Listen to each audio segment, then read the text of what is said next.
ನಂದು ಮತ್ತೆ ದೀಪಕ್ದು ಹೆಚ್ಚು ಕಮ್ಮಿ ಒಂದು 10-12 ವರ್ಷದ ಮೇಲಿನ ಜರ್ನಿ. ಅಂದ್ರೆ ನಾನು ನಾಗಭರಣ ಸರ್ ಹತ್ರ ಅಸಿಸ್ಟೆಂಟ್ ಡೈರೆಕ್ಟರ್ ಆಗಿದ್ದಾಗ, ಅವ್ರು ಉಪೇಂದ್ರ ಸರ್ ಹತ್ರ ಅಸಿಸ್ಟೆಂಟ್ ಡೈರೆಕ್ಟರ್ ಆಗಿದ್ದಾಗ ನಾವಿಬ್ರು ಮೀಟ್ ಆಗಿ ನಾನ್ ಮಾಡ್ಕೊಂಡಿರೋ ಕಥೆನು ಮತ್ತೆ ಅವ್ರು ಮಾಡ್ಕೊಂಡಿರೋ ಕಥೆನು ಸೇಮ್ ಇತ್ತು ಅಂತ ನಮ್ಮಿಬ್ರನ್ನ ಕಲ್ಯಾಣ್ ಸರ್ ಮೀಟ್ ಮಾಡಿಸಿದ್ರು. ನೀವಿಬ್ರು ಒಂದೇ ತರ ಕತೆ ಮಾಡ್ಕೊಂಡ್ಬಿಟ್ಟಿದ್ದೀರಾ, ನೋಡ್ಕೊಂಡು ಸಿನಿಮಾ ಮಾಡಿ ಅಂತ. ಸೊ ಹಂಗ್ ಪರಿಚಯ ಆಗಿದ್ದು ನಾನು ದೀಪಕ್. ಅವಾಗಿಂದ ನಮ್ಮಿಬ್ರದ್ದು ಜರ್ನಿ, ಅಂದ್ರೆ ನಾವಿಬ್ರು ರೂಮ್ಮೇಟ್ಸ್ ಆಗಿದ್ವಿ, ಕಂಟಿನ್ಯೂಸ್ ಆಗಿ ಸಿನಿಮಾಗಳು ಮಾತಾಡ್ತಾ ಇದ್ವಿ. ಆಮೇಲೆ ದೀಪಕ್ ಭಾಗ್ಯರಾಜ್ ಅಂತ ಟ್ರಾವೆಲ್ ಮಾಡಿದ್ರು, ನಾನು ಈ ಕಡೆ ರಾಮಾರಾಮರಿ ಅಂತ ಟ್ರಾವೆಲ್ ಮಾಡಿದೆ. ಸೊ ಅವಾಗ ನಾನು ಕತೆ ಮಾಡ್ಕೊಂಡು ನಿರ್ಮಾಪಕರುಗಳನ್ನು ಹುಡುಕಿ ಯಾರೂ ನಿರ್ಮಾಪಕರುಗಳು ಸಿಗ್ತಲೆ, ಸರಿ ನಾವೇ ಸಿನಿಮಾ ಮಾಡೋಣ ಅಂತ ನಾವೇ ನಿರ್ಮಾಣ ಮಾಡ್ಕೊಂಡು ಮಾಡಿದ್ದು ಸಿನಿಮಾ ರಾಮಾರಾಮರೆ. ಹಂಗೆ ರಾಮಾರಾಮರೆ ಆದ್ಮೇಲೆ ಒಂದಲ್ಲ ಎರಡಲ್ಲ ಆ ಟೈಮಲ್ಲಿ ನಾನ್ ದುಡ್ಡು ಹಾಕಿ ಎಲ್ಲೆಲ್ಲಿಂದನೋ ದುಡ್ಡು ತಗೊಂಬಂದು ಯಾರ್ಯಾರ ಹತ್ರನೋ ದುಡ್ಡು ಇಸ್ಕೊಂಬಂದು ಒಂದೊಂದ್ 2 ವರ್ಷ ಕಷ್ಟಪಟ್ಟು ಸಿನಿಮಾ ಮಾಡಿ, ಸಿನಿಮಾ ಎಲ್ಲ ರಿಲೀಸ್ ಮಾಡೋ ಟೈಮ್ಗೆ ಡಿಸ್ಟ್ರಿಬ್ಯೂಟರ್ ಹತ್ರ ಹೋಗ್ಬೇಕು. ಯಾಕಂದ್ರೆ ಅದು ಆಕ್ಚುಲಿ ಮೇಯ್ನು. ಸಿನಿಮಾ ಮಾಡೋದು ನಿಜವಾಗ್ಲೂ ಮೇಯ್ನ್ ಅಲ್ಲ, ಸಿನಿಮಾನ ವ್ಯಾಪಾರ ಮಾಡೋದು ಮೇಯ್ನು. ಸೊ ನನಗೆ ಅವಾಗ ಅನ್ಸಿದ್ದು, ನಾನು ಇಷ್ಟೆಲ್ಲ ಸಾಲ ಮಾಡಿ ಇಷ್ಟೆಲ್ಲ ರಿಸ್ಕ್ ತಗೊಂಡು ಸಿನಿಮಾ ಮಾಡ್ತಾ ಇದ್ದೀನಿ, ಬಟ್ ಸಿನಿಮಾ ವ್ಯಾಪಾರನೇ ಗೊತ್ತಾಗ್ತಾ ಇಲ್ವಲ್ಲ ನನಗೆ. ಅಂದ್ರೆ ಸಿನಿಮಾ ಡಿಸ್ಟ್ರಿಬ್ಯೂಷನ್ ಹೆಂಗಾಗತ್ತೆ, ದುಡ್ಡು ಹೆಂಗ್ ಬರುತ್ತೆ, ಯಾರ ಹತ್ರ ಏನ್ ಮಾತಾಡ್ಬೇಕು, ಥಿಯೇಟರ್ ಸೆಟಪ್ ಹೆಂಗಾಗತ್ತೆ, ಏನೋ ಗೊತ್ತಿಲ್ದಲೆ ಬ್ಲೈಂಡ್ ಆಗಿ ಸಿನಿಮಾಗೆ ದುಡ್ಡು ಹಾಕ್ತಾ ಇದೀನಲ್ಲ ಅಂತ ಡಿಸೈಡ್ ಮಾಡಿ, ಸರಿ ನಾನು ಡಿಸ್ಟ್ರಿಬ್ಯೂಷನ್ ಕಲ್ತ್ಕೊಂಬೋಣ, ಡಿಸ್ಟ್ರಿಬ್ಯೂಷನ್ ಸ್ಟಾರ್ಟ್ ಮಾಡೋಣ ಅಂತ 2021-22 ಇಸ್ವಿಲಿ ನಾನು ಡಿಸ್ಟ್ರಿಬ್ಯೂಷನ್ ಸ್ಟಾರ್ಟ್ ಮಾಡಿದ್ದು, ಸತ್ಯ ಸಿನಿ ಡಿಸ್ಟ್ರಿಬ್ಯೂಷನ್ ಅಂತ.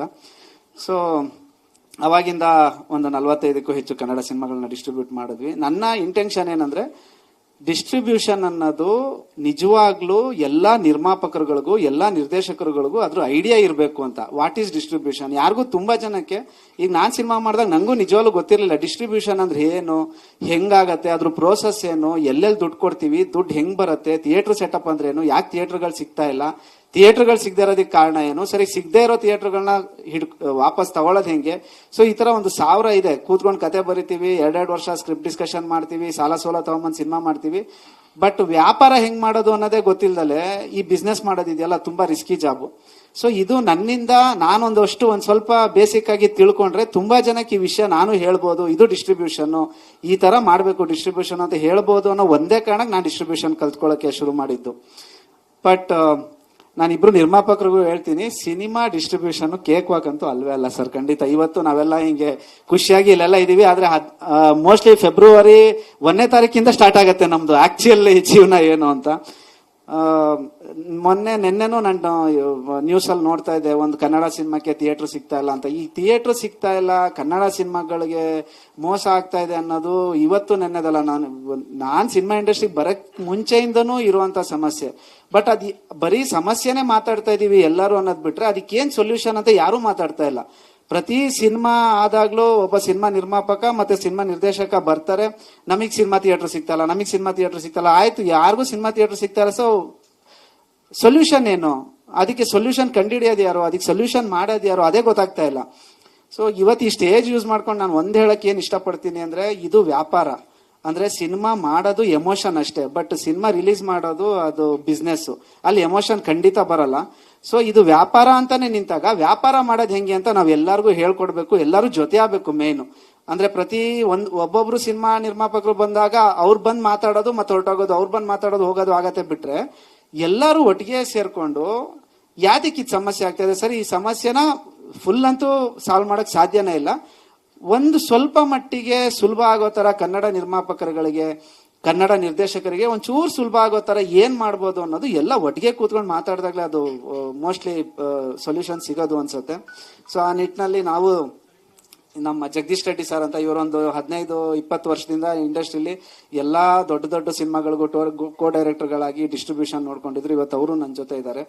ಸೊ ಈ ಸಿನಿಮಾನ ಒಂದು ಚಾಲೆಂಜಿಂಗ್ ಆಗಿ ತಗೊಂಡು ಆಲ್ ಓವರ್ ಕರ್ನಾಟಕ, ಇದು ನಂದು ಸಿನಿಮಾ, ಇದು ದೀಪಕ್ ಸಿನಿಮಾ ಅನ್ನೋದಕ್ಕಿಂತ ಇದು ನನ್ನ ಸಿನಿಮಾ. ಸೊ ನನ್ನ ಸಿನಿಮಾಗೆ ನಾವು ಎಷ್ಟು ಕಷ್ಟಪಟ್ಟು ಡಿಸ್ಟ್ರಿಬ್ಯೂಷನ್ ಮಾಡಕ್ಕೆ ಓಡಾಡ್ತೀವಿ, ಅಷ್ಟೇ ಕಷ್ಟಪಟ್ಟು ಡಿಸ್ಟ್ರಿಬ್ಯೂಷನ್ ಓಡಾಡ್ತೀವಿ ಸರ್. ಬಟ್ ನಾನು ಈಗಲೂ ಹೇಳ್ತೀನಿ, ನೀವುಗಳು ನಮ್ಮ ಜೊತೆ ಇರ್ಬೇಕಷ್ಟೇ. ಅಂದ್ರೆ ತುಂಬಾ ಇದು ನಿಜವಾಗ್ಲೂ ಕೇಕ್ ವಾಕಲ್ಲ ಡಿಸ್ಟ್ರಿಬ್ಯೂಷನ್ ಅನ್ನೋದು, ತುಂಬಾ ಸಮಸ್ಯೆಗಳಿದೆ. ಯಾಕಂದ್ರೆ ಆಲ್ರೆಡಿ ನಾವು ಬೆಂಗಳೂರನ್ನ ಬಿಟ್ಕೊಟ್ಟು ಆಗೋಯ್ತು ಬೇರೆ ಭಾಷೆ ಸಿನಿಮಾಗಳಿಗೆ. ಬೆಂಗಳೂರು ಸಿಂಗಲ್ ಸ್ಕ್ರೀನ್ ಆಗ್ಲಿ, ಮಲ್ಟಿಪ್ಲೆಕ್ಸ್ಗಳಾಗ್ಲಿ ನಿಜವಾಗ್ಲೂ ಕನ್ನಡಕ್ಕಂತೂ ಇಲ್ಲ. ಸೊ ಅಟ್ಲೀಸ್ಟ್ ಬೆಂಗಳೂರು ದಾಟಿ ಇರೋ ಆಚೆ ಇರೋ 29 ಡಿಸ್ಟಿಕ್ ಇದೆ ಕರ್ನಾಟಕದಲ್ಲಿ, ಸಾವಿರಾರು ತಾಲೂಕುಗಳಿದೆ. ಅಲ್ಲೆಲ್ಲ ತುಂಬಾ ಜನ ಕನ್ನಡಿಗರು ಜೀವನ ಮಾಡ್ತಾ ಇದಾರೆ, ಕನ್ನಡ ಸಿನಿಮಾಗಳು ನೋಡಕ್ ಇಷ್ಟಪಡ್ತಾ ಇದಾರೆ. ಸಾಹಿತ್ಯ, ಕನ್ನಡ ಭಾಷೆ ಅನ್ನೋದು ಬರೀ ಸಿನಿಮಾ ಮೇಕರ್ಸ್ ಮಾತ್ರ ಕೆಲಸ ಅಲ್ಲ, ಇಡೀ ಎಲ್ಲರೂ ಸೇರ್ಕೊಂಡು ಮಾಡ್ಬೇಕಾಗಿರುವಂತ ಕೆಲಸ. ಆ ಕೆಲಸ ಖಂಡಿತ ಮಾಡೋಣ. ಕನ್ನಡ ಸಿನಿಮಾಗಳನ್ನ ಎಲ್ಲ ಕಡೆ ರೀಚ್ ಮಾಡಕ್ಕೆ ಖಂಡಿತ ಪ್ರಯತ್ನ ಮಾಡೋಣ ಅಂತ ಹೇಳ್ತೀನಿ. ಆಮೇಲೆ ರಾಜು ಜೇಮ್ಸ್ ಬಾಂಡ್ ಪಿಕ್ಚರ್ ನಾವು ನೋಡಿದ್ವಿ, ರೀ ರೆಕಾರ್ಡಿಂಗು ಎಫೆಕ್ಟ್ಸ್ ಆಗಕ್ಕಿಂತ ಮುಂಚೆನೆ ನೋಡಿದೀವಿ. ಸಾರ್ ಹೇಳ್ದಂಗೆ ಒಂದು ಹ್ಯೂಮರ್ ಟ್ರಾವೆಲ್, ಖುಷಿಯಾಗಿದ್ರಲ್ಲಿ ಫ್ರೆಂಡ್ಶಿಪ್ ಬಗ್ಗೆ ಎಮೋಷನ್ಸ್ ಇದೆ, ತಂದೆ ತಾಯಿ ಎಮೋಷನ್ಸ್ ಇದೆ, ಲವ್ ಎಮೋಷನ್ ಇದೆ. ಎಲ್ಲ ಎಮೋಷನ್ ತುಂಬಾ ಚೆನ್ನಾಗಿ ಬ್ಲೆಂಡ್ ಮಾಡಿರುವಂತ ಸಿನಿಮಾ. ಒಳ್ಳೇದಾಗ್ಲಿ, ಎಲ್ಲಾ ಕನ್ನಡ ಚಿತ್ರಗಳಿಗೂ ಒಳ್ಳೇದಾಗ್ಲಿ, ಎಲ್ಲಾ ನಿರ್ಮಾಪಕರಿಗೂ. ಜಾಸ್ತಿ ಇಷ್ಟು ಸಮಸ್ಯೆ ಇದೆ ಕನ್ನಡದಲ್ಲಿ, 250 ಸಿನಿಮಾ ಆಗ್ತಾ ಇದೆ. ಏನಾದ್ರು ಒಂದ್ 10% ಸಮಸ್ಯೆ ಕಮ್ಮಿ ಆಗ್ಬಿಟ್ರೆ ನನ್ನ ಪ್ರಕಾರ ಕನ್ನಡದಲ್ಲಿ ಇನ್ನೊಂದು 500 ಸಿನಿಮಾ ಆಗುತ್ತೆ. 500 ಜನ ನಿರ್ಮಾಪಕರು ಬರ್ತಾರೆ, 500 ಜನ ನಿರ್ದೇಶಕರು ಬರ್ತಾರೆ, ಒಂದ್ 5,000 ಜನ ಟೆಕ್ನಿಷಿಯನ್ಸ್ ಊಟ ಮಾಡ್ತಾರೆ. ಒಂದ್ 10% ಸಮಸ್ಯೆ ಕಮ್ಮಿ ಆದ್ರೂ ಸಾಕು. ಆತರ ಆಗ್ಲಿ ಅಂತ ನಾನು ಕೇಳ್ಕೊಂತೀನಿ ಎಲ್ಲರಿಗೂ. ಮತ್ತೆ ಈ ಅವಕಾಶ ಅಂದ್ರೆ ಇಷ್ಟು ಆರ್ಟಿಸ್ಟ್ ಗಳಿರೋದು, ಎಲ್ಲ ಸೀನಿಯರ್ ಮೋಸ್ಟ್ ಆರ್ಟಿಸ್ಟ್ ಗಳಿರೋ ಸಿನಿಮಾ ನಮ್ಮನ್ನು ಕೊಟ್ಟಿದ್ದೀರಾ. Thank you so much sir. ನಾವು 100% ಕೆಲಸ ಮಾಡ್ಕೊಡ್ತೀವಿ. Thank you so much sir. ಅದು ಖಂಡಿತ ಏನಾಗತ್ತೆ ಅಂದ್ರೆ, ಬೇರೆ ಭಾಷೆಯವರು ಕಿತ್ಕೊಂಡಿದ್ದಾರೆ ಅಂತಲ್ಲ, ಇವಾಗ ಏನಾಗಿದೆ ಅಂದ್ರೆ ಒಂದ್ ಸರ್ವೆ ಅಂತ ಮಾಡಿದ್ರೆ, ಎಕ್ಸ್ಪೆಷಲಿ ಬೆಂಗಳೂರು ಸರ್, ಬೆಂಗಳೂರಲ್ಲಿ ಕನ್ನಡ ಆಡಿಯನ್ಸ್ ಕಮ್ಮಿ ಇದ್ದಾರೆ ಸರ್. ಅದು ನಾವು ಒಪ್ಕೋಬೇಕು. ಯಾಕಂದ್ರೆ ಕರ್ನಾಟಕದವ್ರು ತುಂಬಾ ಕಮ್ಮಿ ಇದಾರೆ ಸರ್ ಬೆಂಗಳೂರಲ್ಲಿ, ಒಂದು 20-30% ಇರ್ಬೋದು ಅಷ್ಟೇ. ಆಮೇಲೆ ಮಲ್ಟಿಪ್ಲೆಕ್ಸ್ ಎಲ್ಲ ಕಾರ್ಪೊರೇಟ್ ಸ್ಟೈಲು ಸರ್. ಅಂದ್ರೆ ನಾನು ಅವ್ರನ್ನ ಖಂಡಿತ ಬೈತಲ್ಲ, ಇದು ವ್ಯಾಪಾರ. ಅದಕ್ಕೆ ನಾನು ಹೇಳಿದ್ದು, ಇದು ಎಮೋಷನ್ ಇಲ್ಲ ಇಲ್ಲಿ. ಅಂದ್ರೆ ಸಿನಿಮಾ ರಿಲೀಸ್ ಅಂತ ಬಂದಾಗ ಅದೇ ನಾನು ಹೇಳಿದ್ದು, ಅದೇ ನಾನು ಹೇಳ್ತಾ ಇರೋದು ಸರ್. ಅಂದ್ರೆ ಈಗ ನಾನು ಇಲ್ಲಿ ಕೂತ್ಕೊಂಡು ಮಾತಾಡೋ ಬದಲು ಎಲ್ಲರೂ ಸೇರ್ಬೇಕು. ಇವಾಗ ನಾವು ಇಲ್ಲಿವರೆಗೂ ಪ್ರಾಬ್ಲಮ್ ಇದೆ ಅಂತ ಇದೀವಿ ಬಿಟ್ರೆ, ನಾನು ಇನ್ಯಾರಾದ್ರೂ ವಿತರಕರ ಹತ್ರ ಹೋಗ್ತೀನಿ ಅನ್ಕೊಳ್ಳಿ, ಅವ್ರು ಬೇರೆ ಭಾಷೆ ವಿತರಣೆ ಮಾಡ್ತಾರೆ ಅಂದ್ರೆ ಅವ್ರು ಖಂಡಿತ ಒಪ್ಪಲ್ಲ. ನಾನೇನಿಗೆ ಕಡಿಮೆ ಶೋಗಳು ಮಾಡ್ಲಿ ಗುರು, ದುಡ್ಡು ಬರುತ್ತೆ ನನಗೆ ಅಂತಾರೆ. ಹಂಗ್ ವರ್ಕ್ ಆಗಲ್ಲ ಸರ್ ಇದು. ಅಂದ್ರೆ 10 ಜನ ಆತರ ಮಾತಾಡೋರಿದ್ದಾಗ 20 ಜನ ಈ ತರ ಮಾತಾಡೋರು ನಿಂತ್ಕೋಬೇಕು. ಈ ತರ ಮಾತಾಡೋರು ನಿಂತ್ಕೊಂಡು ಕನ್ವಿನ್ಸ್ ಮಾಡ್ಬೇಕು ಸರ್. ಬೇರೆ ಏನು ಆಪ್ಷನ್ ಇಲ್ಲ ಇಲ್ಲಿ. ಎಲ್ಲರೂ ಜೊತೆಗೆ ಕೂತು ಮಾತಾಡಿ ಅದನ್ನ ಕನ್ವಿನ್ಸ್ ಮಾಡ್ಬೇಕು ಅನ್ನೋದ್ ಬಿಟ್ರೆ, ನೀನ್ ಮಾಡ್ತಾ ಇದೀಯಾ ನಾನ್ ಮಾಡ್ತಾ ಇದೀನಿ ಅಂತ ಕೂತ್ಕೊಂಡ್ರೆ ಅದು ಹಂಗೆ ಟ್ರಾವೆಲ್ ಆಗತ್ತೆ ಬಿಟ್ರೆ ಅದರಿಂದ ಬೇರೆ ಏನು ಉಪಯೋಗ ಆಗಲ್ಲ ಸರ್. ಇವಾಗ ನಾನು ಹೇಳ್ತಾ ಇದೀನಲ್ಲ ಸರ್, ಇವಾಗ ನಂದು 1-2 ಸಿನಿಮಾ ಶುಕ್ರವಾರ ಒಂದು 27-28 ಸ್ಕ್ರೀನ್ಸ್ ಅಲ್ಲಿ ಶೋನೇ ಆಗ್ಲಿಲ್ಲ. ಬಟ್ ಯಾರಿಗೆ ಹೇಳೋದು ಅನ್ನೋದು ಗೊತ್ತಿಲ್ಲ ಇಲ್ಲಿ. ಸೊ ಈ ಸಮಸ್ಯೆಗಳಿದೆಯಲ್ಲ, ಈ ಸಮಸ್ಯೆಗಳನ್ನ ನಾವು ಸಾಲ್ವ್ ಮಾಡ್ಕೋಬೇಕಾಗಿರೋದು ಕೂತ್ಕೊಂಡು. ಆಯ್ತು, ಇದು ವ್ಯಾಪಾರ, ನಾವು ಒಪ್ಕೊಳ್ಳೋಣ. ಒಂದೊಂದು ಮಲ್ಟಿಪ್ಲೆಕ್ಸ್ ಅಲ್ಲಿ 30 ಶೋಗಳು ಕೊಡ್ತೀವಿ ಸರ್ ಬೇರೆ ಭಾಷೆ ಸಿನಿಮಾಗಳಿಗೆ. 30 ಶೋ ಯಾತಿಗೆ ಕೊಡ್ತಾರೆ ಅಂದ್ರೆ, ಅವರಿಗೆ ಮಲ್ಟಿಪ್ಲೆಕ್ಸ್ ಅವ್ರು ತುಂಬಾ ಸುಲಭವಾಗಿ ಹೇಳ್ತಾರೆ, ನಮಗೆ ವ್ಯಾಪಾರ ಆಗತ್ತೆ ಗುರು, ನಾವು ಕೊಡ್ತೀವಿ ಅಂತ. ಆದ್ರೆ ಬೆಂಗಳೂರಲ್ಲಿ ನೀನ್ 30 ಕೊಡ್ಬೇಡ ಗುರು, ಒಂದ್ 20 ಕೊಡು, ಇನ್ನೊಂದು 10ನ ಈ ಕಡೆ ಡಿಸ್ಟ್ರಿಬ್ಯೂಟ್ ಮಾಡೋ, ಅಥವಾ ಒಂದು 3 ದಿವಸ ಬಿಟ್ಟು ಏನೋ ಒಂದು ಎಲ್ಲಾ ಪ್ರಾಬ್ಲಮ್ಗೂ ಒಂದು ಸೊಲ್ಯೂಷನ್ ಇರತ್ತೆ ಸರ್. ಅದನ್ನ ನಾವು ಎಲ್ಲರೂ ಜೊತೆಗೆ ಕೂತ್ಕೊಂಡು ಮಾತಾಡಿ ಡಿಸ್ಕಸ್ ಮಾಡಿದ್ರೆ, ಅದಕ್ಕೊಬ್ಬ ಏನಂತಾರ, ಯಾರೋ ಒಬ್ರು ಮಾತು ಕೇಳೋಂತವ್ರೊಬ್ರು ಬಂದು ಕೂತ್ಕೋಬೇಕು, ಒಬ್ಬ ಕ್ಯಾಪ್ಟನ್ ಅಂತ ಬಂದು ಕೂತ್ಕೋಬೇಕು, ಅವ್ರ ಮಾತನ್ನ ಯಾರೋ 4 ಜನ ಮರ್ಯಾದೆಯಿಂದ ಕೇಳಬೇಕು. ಸೊ ಇಷ್ಟೆಲ್ಲ ಕೆಲಸಗಳಿದೆ, ಇದೆಲ್ಲರೂ ಸೇರ್ಕೊಂಡು ಮಾಡಿದ್ರೆ ಆಗುವಂತ ಕೆಲಸ ಬಿಟ್ರೆ, ಇಲ್ಲಾಂದ್ರೆ ಬರೀ ಬ್ಲೇಮ್ ಗೇಮ್ ಆಗಕ್ಕೆ ಸ್ಟಾರ್ಟ್ ಆಗತ್ತೆ ಸರ್. ಬ್ಲೇಮ್ ಗೇಮ್ ಆಗತ್ತೆ ಬಿಟ್ರೆ ಇನ್ನೇನು ಆಗಲ್ಲ. ಮೇನ್ ಅಂತಂದ್ರೆ ನನ್ನ ಪ್ರಕಾರ ಟಿಕೆಟ್ ಪ್ರೈಸ್ ಏನಿದಲ್ವಾ,